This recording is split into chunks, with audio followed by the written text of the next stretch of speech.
France Inter.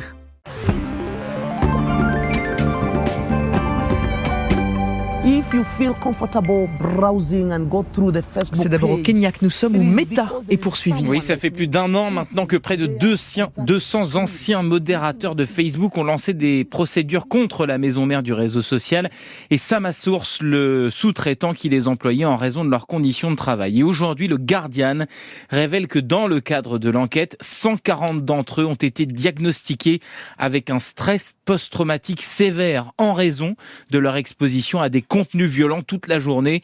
D'autres souffrent d'anxiété généralisée ou de dépression parce que malgré les progrès de l'intelligence artificielle, les plateformes ont toujours besoin de dizaines de milliers de personnes pour empêcher que ces contenus ne soient visibles, souvent employés dans les régions les plus pauvres du monde. Je vous épargne les détails, mais on parle là de vidéos d'une violence indicible d'après les témoignages recueillis par le quotidien britannique. Meta assure de son côté prendre en compte la santé mentale des modérateurs avec des techniques pour atténuer l'horreur des contenus comme le floutage et l'accès à un suivi psychologique. Nous sommes en Suède où le gouvernement veut élargir le recours aux écoutes. Oui, le ministre de la Justice, Gunnar Strömmer, a fait la proposition et hier il souhaite autoriser la police à surveiller les appels téléphoniques et plus largement l'ensemble des communications des enfants de moins de 15 ans. C'est interdit pour le moment. Alors pourquoi changer la loi ?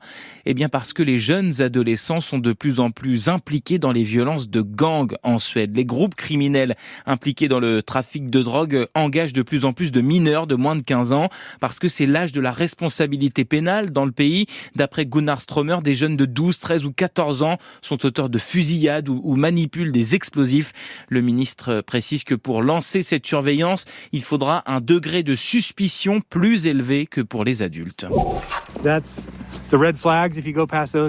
Et puis nous sommes en Antarctique avec une révélation. Oui, celle de Gerran Campanella. Ce youtubeur américain est suivi par plus de 150 000 abonnés et connu pour défendre des théories complotistes, y compris celle de la Terre plate. S'il en est un ardent défenseur, il a accepté tout de même de participer à un projet baptisé The Final Experiment, lancé par des youtubeurs scientifiques.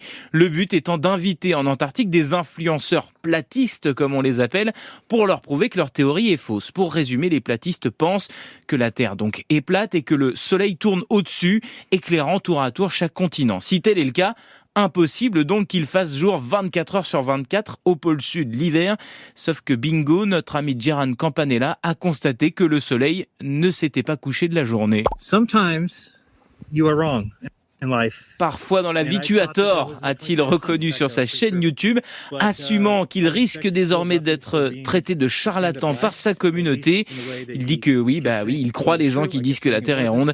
Et après avoir passé 10 ans à surfer sur la vague platiste, il risque de perdre donc quelques milliers de ses abonnés. Je sais pas si on le plaint ou si on est heureux pour lui. On est plutôt heureux pour lui, ça en je fait crois. au moins de convaincus. Evelyne, merci beaucoup. À très vite.